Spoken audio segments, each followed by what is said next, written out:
Hello and welcome to my channel. I am Andrea and this is Beyond the Pink Door. So today's video, as you have seen from the description, is the long-awaited sew-along for the Atelier Jupe-Olivia blouse. So this has been requested for a long time and I'm just getting around to making it.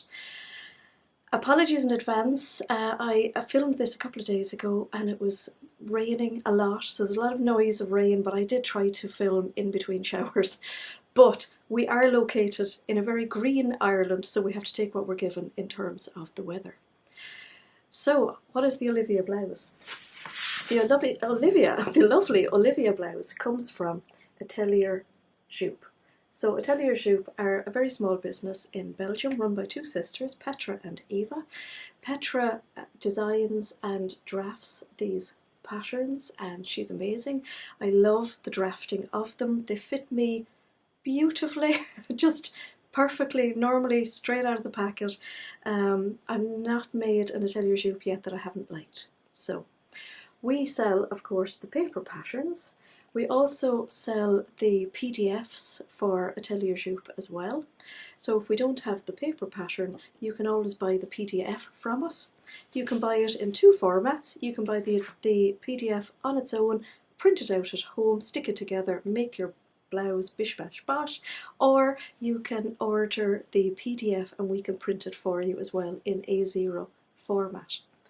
So a quick description of what is the Atelier Jupe-Olivia blouse. Well, first of all, I love it.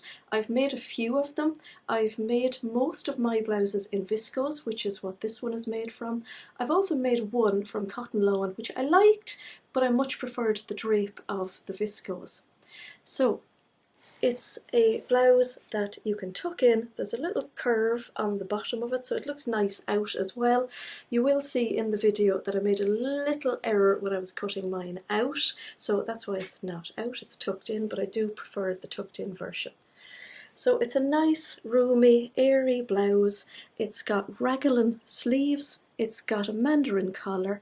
The bodice and the sleeves are all gathered into the mandarin collar, so it's really lovely shape. It's got a sleeve to the elbow, which I've lengthened because I find it uncomfortable at my elbow. It's got a little cuff, there's no opening, it's just gathered into the cuff, so it's very, very simple. And it's got a placket down just below the bust, so not all the way down, it finishes here, and it's got buttons and buttonholes. I would consider it an advanced beginner just simply because of the placket. So it's because of the placket that I've made this sew along basically. The light is, we either have lots of rain or we've loads of sun here. So something in the middle would be just wonderful. So yeah, it comes in sizes 34 to 52, which is a UK 6 to a UK 24. Now, in terms of measurements, I measure up to a 38, I think I said this in the video, but I generally make a 36. I find it more fitted. Now, where I did make my error is that I do need the 38 at my hips. And unfortunately, I forgot to grade out, but, you know, I have to put a mark, I have to write that note on my pattern, which I haven't done. So that was a bit annoying, but I'll get over it. The paper pattern that comes in your packet is not one that you can cut out. It's printed on both sides just to keep costs down and keep paper usage down. So you will have to trace it. Or if you don't want to trace it, if you buy the paper pattern, we have the option as well where we can print the two A0 pages for you as well. So it's a little bit extra, but I'm somebody who cuts out my patterns, so I wouldn't be a fan of tracing at all, so we can do that for you. I will leave all the links to the patterns that you can buy from us down below in the description. I'll also leave a link for this fabric, but it's beautiful out of any viscose. I use 1.5 meters, so I think it's a very It's not a fabric hungry pattern, which I like from Atelier Jupe as well. There's never too much fabric used. So yeah, I think that's all about the pattern. So yeah, let's get into the sew along. If you enjoy the sew along, if you have any questions, pop them into the comments and I'll try and help you if I can. But I think the sew along should help you along to make your Olivia blouse. If you enjoy doing the sew along and you find it helpful as well, and if you want to support my channel, the link to my Ko-fi account is in the description box below as well. And again, that is would be appreciated, but absolutely not necessary. This is a free sew along for you to watch and enjoy, and I hope it helps you make your Olivia. So happy sewing of your Olivia, and please let me know if you make one after this sew along. Thanks for watching. So this is the Atelier Jupe-Olivia blouse. This is the paper pattern. And I'm just going to give you a quick run through the little pattern booklet. So at the beginning of the pattern booklet there is the instructions in Dutch and then in French, and then if you skip on to page 31, I don't quite know what number it is in the PDF print off, but anyway, it comes here to let's measure. So you have your bust, waist and hips, and basically have a look to see what suits you the best. Now I measure at a 38, but I find I prefer the size of the 36 in Atelier Jupe, so I've printed off a straight size 36 for myself. On the next page you can see the little line drawings. I've made the dress as well, that's really lovely. Today I'm making the top. Here's all your finished measurements. Here's your materials in terms of how much fabric you need, so how much you need for the blouse, how much you need for the dress. Try and turn the page. Here's your fabric layout, and basically that's exactly how I have cut mine out today. Now this is the important page, so page 36. So Atelier Jupe have very little markings on their pattern pieces. So what I would suggest you do is, this one is obviously number 2, which is number 2, which is the back. So if you like, you can write back here just so that you're sure. It does have the grain line marked in, and this is their, what would you call it, abbreviation for to put it on the fold. So if we run through the pattern pieces, we have the front, we have the back, we have the sleeve, the collar, the front placket, which I know most people have asked for this sew along so that they can do the placket, the sleeve trim, which is the cuff, and the belt if you're going to make the dress. Again, very important piece because it tells you that you're going to put the front on the fold. It tells you also the seam allowances, which I really like. Now I've printed off this pattern piece with the, what have I done? No, I haven't. Have I? Yes, I've printed this off with the seam allowances on it as well, and I really like that. So what my pet hate is about some pattern companies is that you really have to read the entire book to find out what the seam allowance is. So on this I always print with the seam allowance on it, so I can visually see that's the seam allowance, I can measure it. But it does say in this page here that on the front obviously there's no seam allowance at the fold. You've 1 centimetre seam allowance at the neckline and 1.5 all around. So generally speaking, the seam allowance for most of the blouse, apart from where you're doing the collar and the placket and the cuff, is 1 centimetre. And I actually really like that. It also tells you here where to interface. So the collar, you're going to cut 2 on the fold and you're going to entirely interface it. Same with the placket, same with the sleeve, cuff. So all your information is here, so if you like you can transfer all this information to each of your pattern pieces. And then we have the instructions, which we're going to skip today because we're going to do it my way. So let's have a look at the pieces. So this is the back piece. Again, cut on the fold, just the one. The important notches to match are here for putting the sleeve on. I've actually lengthened mine by about 1.5 inches. Now I'm not sure if I want that extra length, but I had it in the fabric, so I left it in it. Now I've already made one slight mistake because I haven't made this blouse for a while. This is the size 36, and I generally by eye grade out here to a 38 at the hips, which I clearly haven't done, but anyway, we'll make it fit. Then we have the front piece. Now I've taken this off the pattern piece. So here's your front piece. Your important notch is up here for your sleeve. And then I'm going to particularly point out this triangle here. So the idea is to cut this out on the fold and then cut, you can see the little scissors mark there, cut all the way down to the top of that triangle, not to the bottom, but to the top. Here's our sleeve. I'm going to raise that up so you can see more, sorry about that. Here's the sleeve, so again, mark your notch and your double notch for the back. Now I've actually lengthened my sleeve because I don't personally like the length of the sleeve on me. It just stops at my cuff and at my elbow, and when I bend my elbow it gets caught. So I have added on 3 inches here. So what I've done is I've basically just cut the pattern across and I've measured my gap and placed that on. If I was doing this absolutely 100% properly, I would put in an extra piece of paper there, but this works for me. So that's your sleeve. These wiggly lines up here are actually showing you that that's going to be gathered. And if you have a look here, you can see that this seam allowance here is 1.5 centimeters, and the one up here is 1 centimeter. And actually down here it's 1 centimeter as well. And again, another wiggly line to tell us that this is going to be gathered.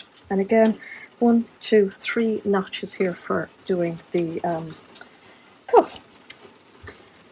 Now, speaking of cuff, here's the cuff piece, and again, notches to mark, so they basically match up when gathered to those notches there.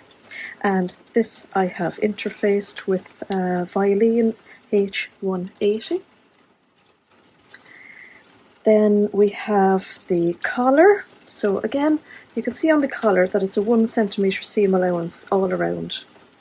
And again, you have notches here and here. And then the last piece that we have is the sleeve, or no, sorry, the center placket.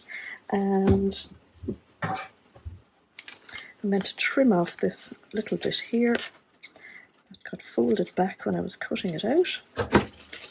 I have interfaced these pieces as well, and what I've done is I've skipped on to one step because I was at the iron, and strike while the iron is hot.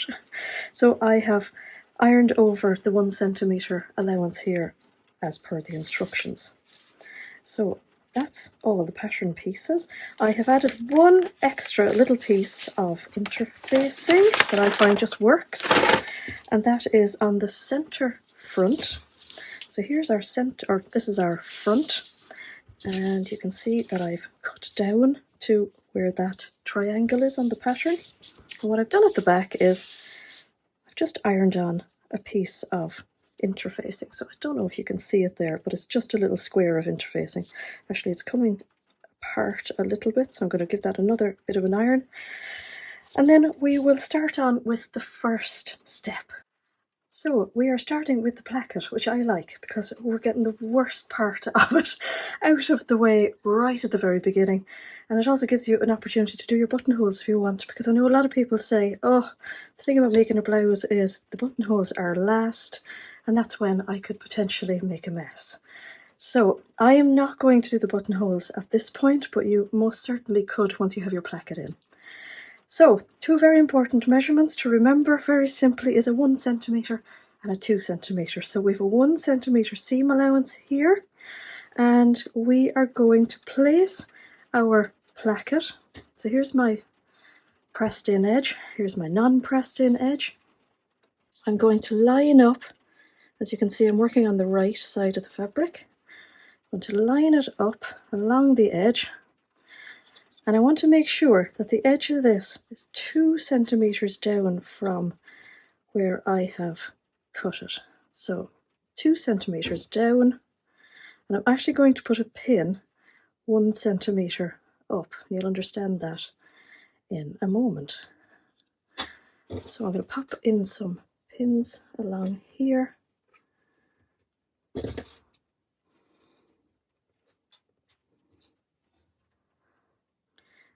Pin it the other way if I can. So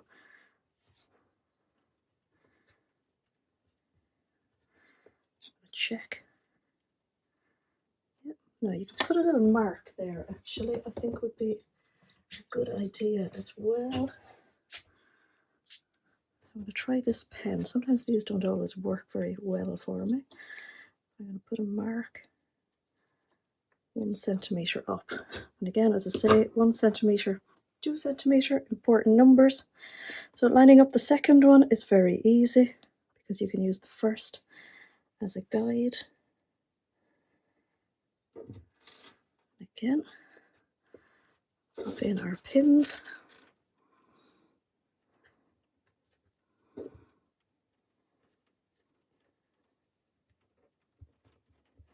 Now, what we're going to do is we're going to sew from the neckline down to that dot. We're going to backstitch and cut our thread, and then we're going to do the same on the other side. So I'm going to mark up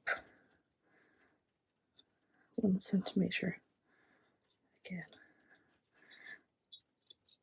That's 1 centimetre in. So 1 centimetre seam allowance, stop at the dot.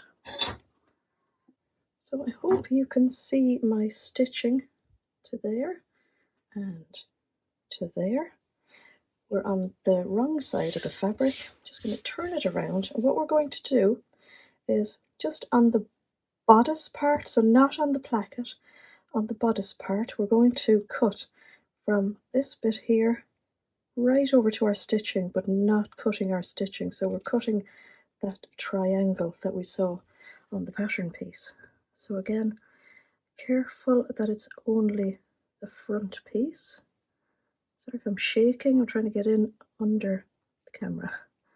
So just to there. So we've got this little triangle here. So what I'm going to do now is I'm going to iron this seam allowance into the placket, and that'll just make the next step a little bit easier. Now it's actually stopped raining, so I have pressed the seam allowance into the placket, and what I've also done is I've pressed a halfway fold so that the edge of this ironed piece here lines up with my stitching line here. So I've done all of that on both sides, and when you come down to the end of the placket here, you'll notice that you've got a little bit free, so basically 1 centimetre free. So what we're going to do now, sorry about my breathlessness, I have to keep going up and down the stairs to the iron, and I'm very congested at the moment, so apologies for that. So what we're going to do now is, I think on the right side, I think on the right side, which would make it easier, I'm going to pin along, and I'm going to top stitch so that this piece here is secured underneath. So I'm basically going to start down here at this point and top stitch, catching in the underside. I could do with ironing that a little bit better.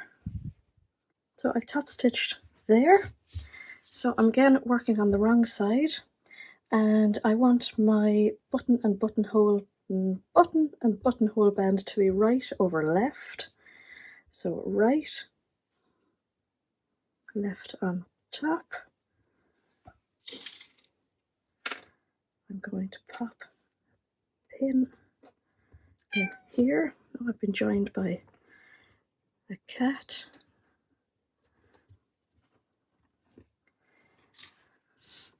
So down here then, okay, cat, we'll just put you down there.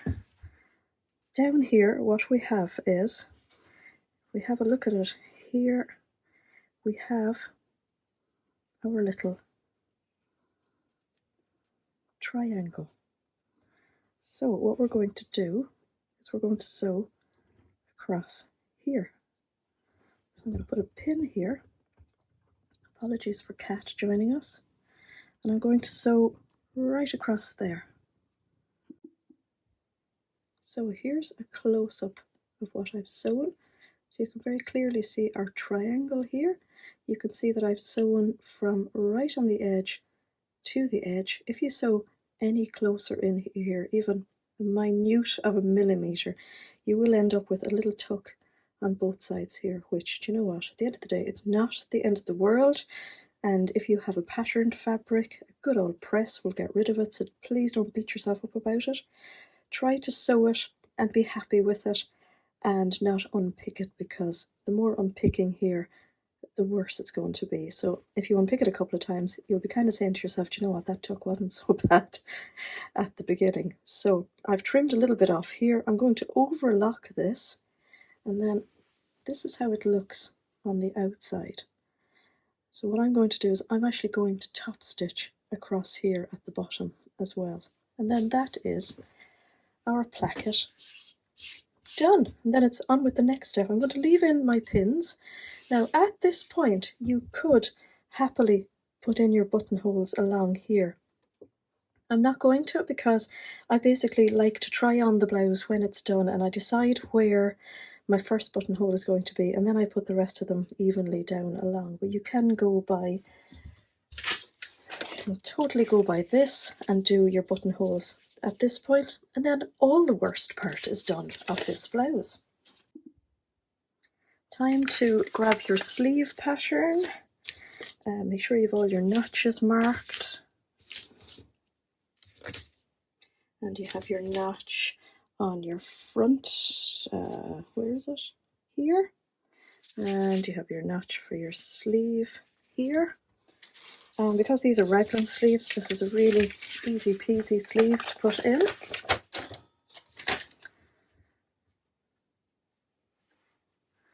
Very simply match up your notches.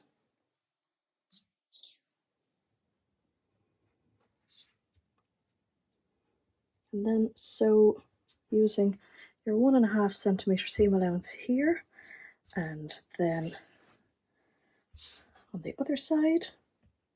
And if you want to pin everything into place, you can now grab your back piece and you can pin that into place. So you can do your 4 seams at 1.5 centimeter seam allowance. So here's my back, and that basically goes onto the back seam there again, matching up your double notches. I'm going to pin all of those in. I'm going to sew with 1.5 centimeter seam allowance. I'm going to overlock them. I'm actually going to overlock right through the 2 pieces of fabric, because I think it sits an awful lot better that way, and I'm going to press my seams open, and then it's almost going to look like a blouse. So as you can hear, the rain is back, but we won't let it dampen our sewing spirits. This is what you should have now. So front, a sleeve, and a back. And as I already mentioned, I've overlocked my seam and I've pressed it into the sleeve. So there's my front, there it joins the back, so it's into the sleeve, and the same on that side. Now you could, if you like, you could sew up your side seams at this point. So you could pin your underarm seams, you could sew from edge to edge. I prefer to do that next because I like to work on the collar when I can open the entire blouse out, and it's just, I find it easier. But yeah, do whatever takes your fancy. So your collar piece has 2 notches on it, and they line up to your sleeve insertion seams. So there's your centre back, and that matches up that sleeve seam, and then this one here matches up this sleeve seam. So very simple. Here's my collar pieces. I've cut my little notches in, and remembering of course that the seam allowance is only 1 centimeter, so don't be over enthusiastic cutting your notches, just make them quite small, but you know, big enough that you can find them very easily. 3 and 4. And then this is my under collar, and I've gone ahead and I've pressed under the 1 centimeter seam allowance on the outside edge, because I just find that makes it really handy for adding that on after. So at this point then we want to gather our neckline and just use whatever gathering method that you particularly like. I like at this point now to sit down with a double threaded needle, so 2 threads, and I'll just very quickly run a gathering thread all around. So I'm going to do that now. So excuse the plaster, there always seems to be a plaster in my sew-alongs. I'm not going to gather the placket piece. I'm going to just start here. I've put a knot. I'm going to do 2 back stitches because even with a knot I prefer to do 2 back stitches. I'm gone well into my 1 centimetre seam allowance, and then I'm just basically going to do even stitches all around, making sure now that's where my seam is, making sure that that is going in the direction as I planned. Now I'm one of those people who likes to press as I sew, and I know some people kind of think, oh, that's kind of taking me away from the sewing, it's wasting time, I'm constantly getting up, turning on the iron, turning off the iron, pressing, sitting down, sewing, but honestly I find it makes the next stage of sewing easier. It cuts out the possibility of little tucks in your collar, just makes the next seam much easier, I find. So it's kind of false economy not sewing and pressing as you go, in my opinion. You know, if you're not a fan of pressing as you go, you know what, try it, and I'm sure you'll see the difference in your finished garment. So around to here, to the placket again. So I have it well gathered in there.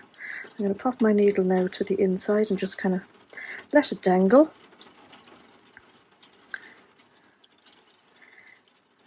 Tease out my gathering. Again, you can do your 2 rows of gathering on your sewing machine if that's what you fancy. Grabbing my collar.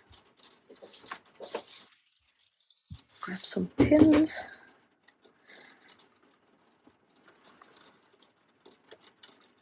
So on the outside, the long end, again 1 centimetre seam allowance. Make sure that that is, I think as you sew you get quite good at seeing 1 centimetre. I used to make curtains years ago and I was able to turn up the 4-inch hem without even measuring it. So it's like Karis calls it muscle memory. Here is my notch, and I'm going to line that up with my seam. So as you can see, I'm not tidying up my gathering yet. I'm just feeling my way to the next notch, which is here. And again, pinning my seam there again.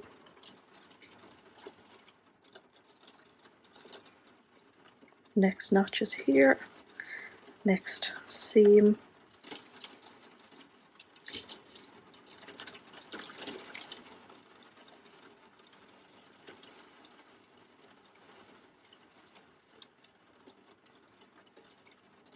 Next notch.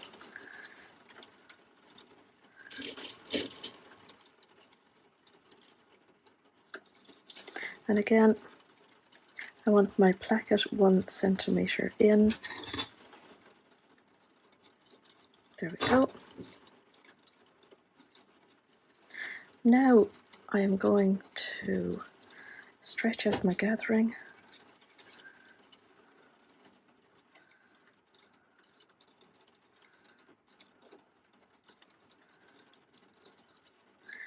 Find my dangling needle wherever it is. Is it here or is it on the other side? Where is it?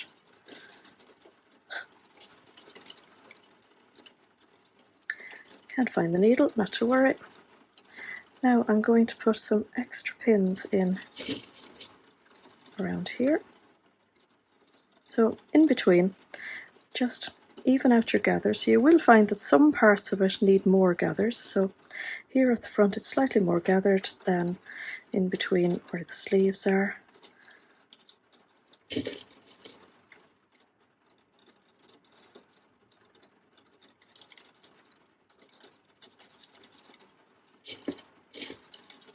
Some parts are going to have very little gathers.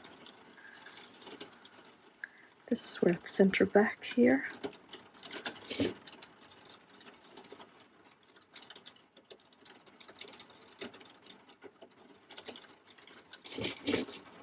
So I'm going to continue on with that. I must get rid of these two very large needles or pins, and I'm going to sew then with a 1 centimetre seam allowance all along there, and I'll tease along the gathers as I go.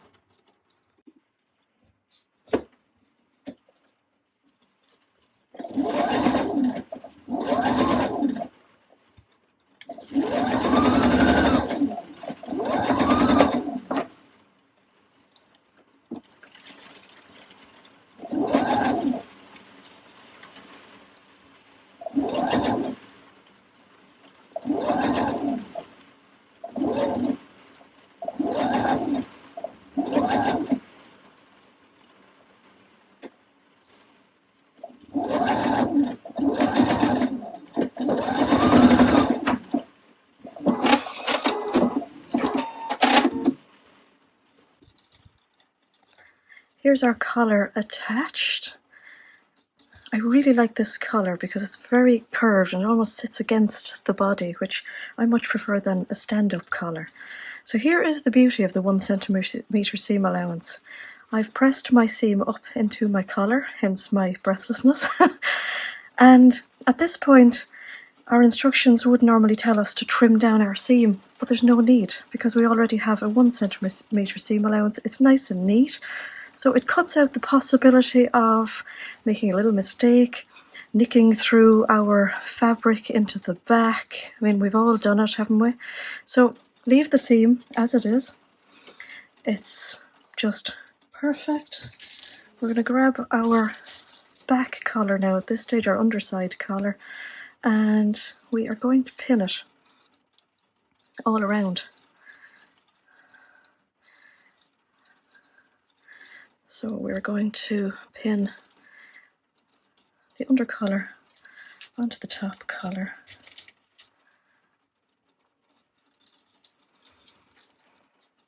And because I've already got this ironed up, I can see that it is actually the same length as my top collar.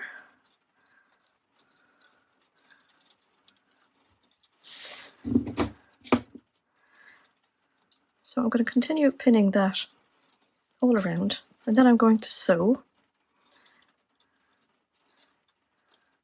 from this edge here up to here. I might mark a 1 centimetre spot here, so 1 centimetre in, 1 centimetre down. I'm going to sew to there. I'm going to back tack and pivot around and go over here to the same spot. So if you are happy to mark in your 1 centimetre dot, and again come over to here, I always do a back stitch there and then stitch right down to the edge here. So you can see here that I've sewn right down to the edge here in line with this edge of the front. And you can probably see my little back stitch there. What I'm going to do now is I'm going to trim this corner off, being careful not to go too close to my stitching. Then the same on the other side. I'll trim off those threads as well. And then at even distance, I'm just going to do a little notch, and then that will open out that curve.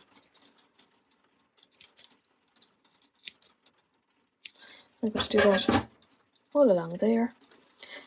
Then I'm going to shove my finger in there, and what I tend to do is, I learned this from cushion covers years ago, is shove my finger in there, push one side down, the other side down, and then turn it out, and that helps you get a better point. And then if you have one of these guys, really handy to have, you can use that, not too forcibly, but just to make a nice little point there at the edge. When I have all my trimming, my notching done, I'm going to press this And then I am going to, let me see, sometimes what I like to do with these collars is I like to slip stitch here by hand, and then I'll do top stitching after, because I always find it just gives a better finish. I've had a second thought about pressing it down. I've just decided to go back to my days of roll the edge there so that you get your edge even. So give it a little roll. So you're kind of, I think my home ec teacher used to call it finger roll and edge press, or was it like thumb roll and finger press? Don't quite know, but it works. Because once you iron this and it's kind of set, it's hard to get it back if it's not quite even. So I'm doing that. And just see how it rolls over to the edge. And then, yeah, I've decided I'm going to pin this down all around, and I'm actually going to slip stitch it in place, and then I'm going to top stitch it on the outside. Here's my finished collar. And what I've done is I've gone ahead and I've overlocked my side seam and sleeve edges, overlocked my seam allowances. And now I am going to turn my blouse right sides together. And I'm going to do my seam here, which encloses my sleeve and my side seams. I'm going to sew them at my 1.5 centimeter seam allowance. I may, because of the mistake I made, I may veer off down here towards the hip. I may make the seam allowance just a little bit smaller, just to give myself a little bit of extra room. And then I'm going to press open my seam allowance, and at that point then I'm going to give my collar a press as well. So I've got my side seams done, and I just thought with a few less trips to the iron, I may as well iron a few things at the same time. So I've got my cuffs here. I've marked my notches in place. Yes, there. So I've decided that I only need the notches on one side, and that's where I'm going to attach the cuff to the actual blouse. So you're going to get your little short sides together, and here you have a 1.5 centimeter allowance, and if you're in any doubt, have a look at your pattern piece. So what I'm going to do is sew these two seams, and then I'm going to bring it to the ironing board, and there's my top part. I'm going to flat press this seam, and then I'm going to turn up my seam allowance here on this side, like I did with my collar. Okay, so I have all pressed. My seam is pressed. I just did a quick try on, and ooh, it's a bit snug down here. But anyway, that's my own fault. I like to tuck it in anyway, so this is definitely going to be one that's tucked in. So, working from the wrong side, here's the end of our sleeve. We have our notches cut. Excuse there must have been a little fold in the fabric when I cut it there. And then, of course, here's our cuff. So you can see I've ironed up my 1 centimeter. And what I'm going to do is I'm going to run my gathering thread around here as previous, and then I'm going to pin my side seams or my under seams together. I'm going to match up my notches, evenly distribute my gathers, and sew. So as they say, here's one I prepared earlier. So you can see there's the seam of the cuff matched up to the seam of the sleeve. I've pins around. It's very lightly gathered, so please don't worry if you end up with like blank places for gathering. I have taken off my free arm from my sewing machine, because what I intend to do now is to thread this on here and sew around, which is really handy, and I have a 1 centimetre seam allowance to work with. So you can see here it's slightly gathered, not majorly gathered. Now because we've got this little piece pressed already, makes the next stage very simple. So again, we're just going to turn the cuff over, pop some pins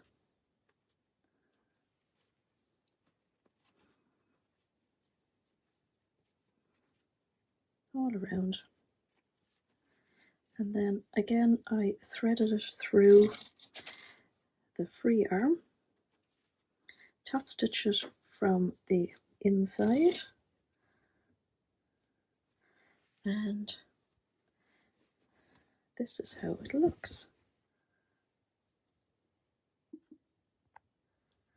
So here we are at almost the finish. I've got these cute little buttons. They're going to fit on really nicely. They're from the Lisa Taylor range as well, like this fabric. So lucky to have all these things at hand. So I've tried it on and I've decided that I want my first button to go here. Now I could put another one up there, but there's no point. That's the first one. Now I've made the Olivia blouse a few times, and to be honest, I haven't put buttonholes on most of them. It's because I can easily get it over my head because I like the button to be down here. So I have my trusty ruler, can't find a measuring tape. So that's my first one, and I've got 4 buttons, so I'm going to make it very easy for myself in terms of the maths. So I'm going to go 5 centimeters between each buttonhole.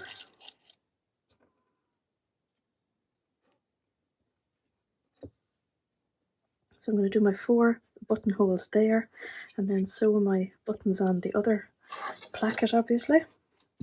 In terms of the hem then, what I've done is I've actually overlocked the hem, and I've done this because I'm going to do a double folded hem on it, and I find if I overlock it first, it just makes that easier. So what I do is I turn over just the width of the overlocking, and then I turn a second one, and I find that the stability of the overlocking stitches underneath make sewing the double hem really easily. So you can go and say press the overlocking down first and then turn over and press another. I tend to just start at one side seam and just sort of fold it as I'm sewing, and I find that that works. There's a nice little curve on the bottom of the blouse, but it's not curved to the point where it makes it difficult to sew it. Now you can very easily just turn over once and sew if you want as well, but I like to have those seams out of the way. As I was sewing it, I was also thinking as well that if you're a fan of French seams, this would be a really good example of a blouse that you could entirely sew with French seams as well if you wanted, because raglan sleeves are really easy to do that. So yeah, I'm going to get on with doing my hem now, making my buttonholes, sewing my buttons on, and then I've got a really cute blouse. So I hope that you've enjoyed the sew along so far. It's been a very enjoyable make for me despite the rain, and now it's actually quite nice out. I'm going to tip you up to the window, and please forgive the fact that I could do with a monumentous clean, but it's actually really nice out now and I can hear the birds singing from up here. So